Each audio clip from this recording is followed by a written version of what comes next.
Today I'm introducing the article The Argument for and Against Zoos. This article is written by Doris Lin.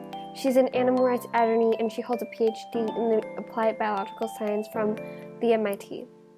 It's a secondary source and most of the contents in there are connected by bullet points. In the introduction, it briefly explains why zoos are so controversial and the main points from both sides. Then it talks about the argument for zoos in bullet points. The argument against zoos follows along with the same format in a short conclusion paragraph saying that both sides will continue arguing for their points and zoos would still exist as long as it brings money and success.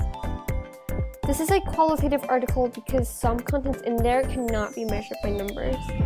There is definitely some weaknesses in terms of its methodology, including the fact that qualitative articles aren't always valid and it might be slightly biased sometimes. Also, using bullet points throughout the whole article is not that efficient because there's not really a main focus when all things are listed out and explained separately. The majority amount of sources the author cited are from thoughtco.com and the rest of them are from other websites or PDFs. The data does support the researcher's conclusion and the conclusions are not based on a particular theoretical formulation because this article does not claim a side. This article explains both sides of the issue thoroughly and the final conclusion is based on facts. This work contributes to the field of animals and the use of entertainment by purely explaining both sides of the issue without trying to persuade or lean towards one side of the issue. The author accounts all of the data without unbalancing the proportion.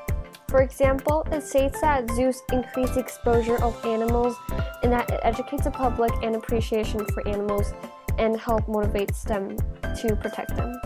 But at the same time, imprisoning the animals does not teach the kids the right information.